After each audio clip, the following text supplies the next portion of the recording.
بسم اللہ الرحمن الرحیم۔ آج ہم قرآنی ضرب المثل کے سلسلے میں سورہ الفاتحہ کی آیت نمبر 5 یعنی 1/5 کے اندر موجود ضرب المثل کا مطالعہ کریں گے۔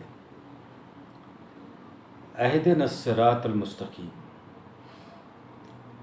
اس کا سادہ ترجمہ ہے چلا ہم کو سیدھا راستہ،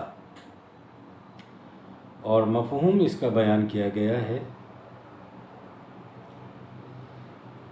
جماعت مومنین کی حسین و مقدس دعائیں، آرزوئیں اور تمنائیں ہیں کہ بار الہ زندگی کا سیدھا ہموار راستہ ابھر اور نکھر کر ہمارے سامنے آ جائے، جو عافیت سے منزل مقصود تک ہم کو لے جائے۔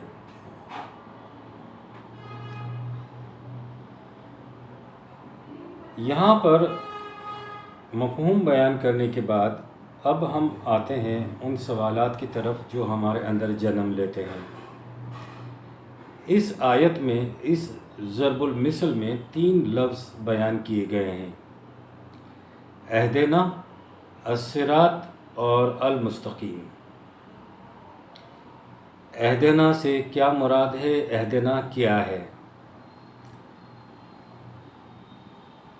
اس کا معنی ہدایت اور رہنمائی ہے۔ یہ در حقیقت وحی خداوندی ہے جو قرآن کریم میں محفوظ ہے۔ تو کیا ہمیں یہ سمجھنا چاہیے کہ عقل کی رہنمائی اور عقل کی ہدایت کا قرآن مجید نقیض ہے؟ نہیں، ایسا بالکل بھی نہیں ہے۔ قرآن مجید نے عقل کی اور وحی خداوندی کی حدود کا تعین کر دیا ہے۔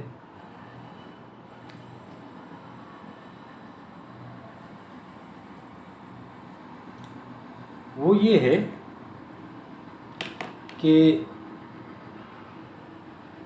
عقل کو وحی خداوندی کی ضرورت ہوتی ہے۔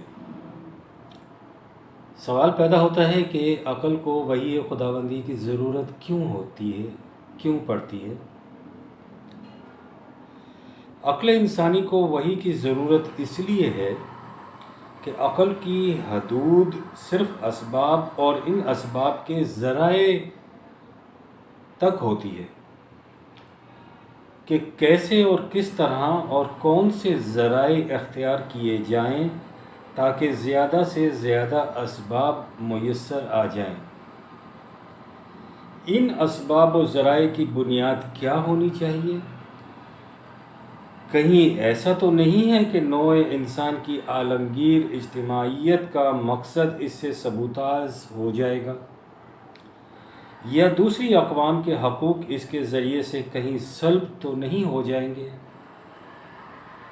کہیں ایسا تو نہیں کہ ایک ہی قوم کے اندر انسانوں کے درمیان طبقات پیدا ہو جائیں گے؟ حق کیا ہے؟ باطل کیا ہے؟ اس سے عقل بحث نہیں کرتی۔ عقل جن چیزوں سے بحث کرتی ہے وہ یہ ہے کہ اسباب کیسے حاصل کیے جائیں اور کن ذرائع سے حاصل کیے جا سکتے ہیں۔ ان ذرائع کی بنیاد حق پر ہے یا باطل پر ہے، عقل اس سے بحث نہیں کرتی۔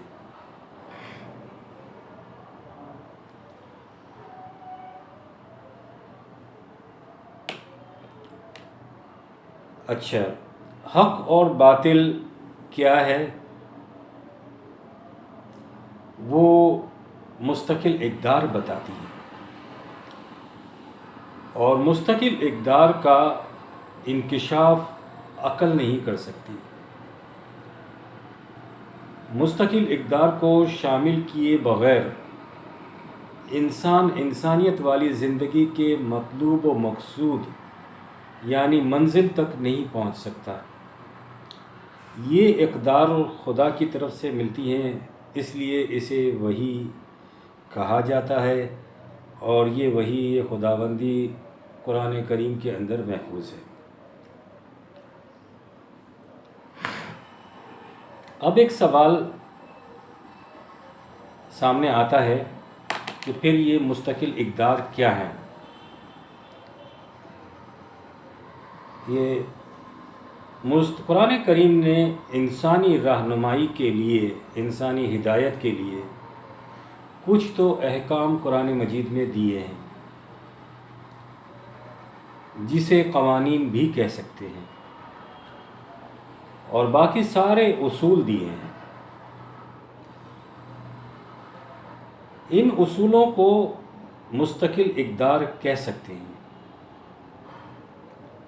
ان مستقل اقدار میں انسان کے طبیعی جسم کی نشو و نما سے متعلق ہدایات نہیں دی گئی،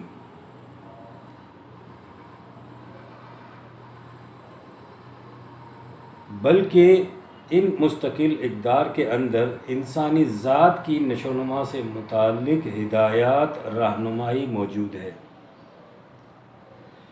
وہ مستقل اقدار کی رہنمائی صفات خداوندی کی صورت میں قرآن کریم کے اندر موجود ہے، یعنی یہ مستقل اقدار در حقیقت صفات خداوندی ہوتی ہیں، جس کی نمود انسانی ذات میں اعلیٰ حد بشریت ممکن ہے۔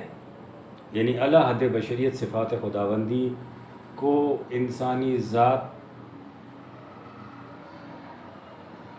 میں اس کی نمود کی جا سکتی ہے، اسی سے انسانی ذات کی نشو و نما ہو سکتی ہے۔ لہٰذا ایسا ماحول پیدا کیا جائے کہ جس میں ان اقدار کی عام ترویج ہو، اور اس طرح افراد معاشرہ کی زیادہ سے زیادہ حد تک نشو و نما ہو سکے۔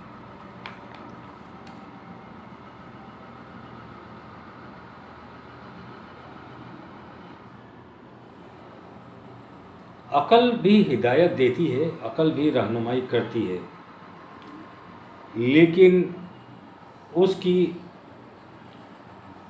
مثال ایسے ہے کہ آنکھ کو سورج کی روشنی کی ضرورت ہوتی ہے، لیکن اگر آنکھ ہی نہ ہو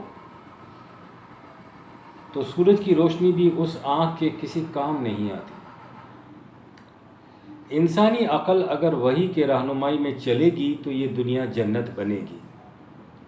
سورج کی روشنی نہ ہو تو صحیح و سالم آنکھ بھی جو ٹھوکریں کھاتی ہے، آپ کے علم میں ہے کہ اندھیرے میں رسی بھی سانپ نظر آتی ہے۔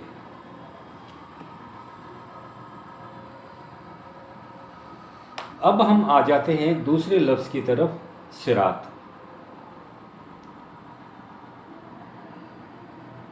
صراط اس راستے کو کہتے ہیں جس پر ہزارہا افراد گزرتے رہے ہوں،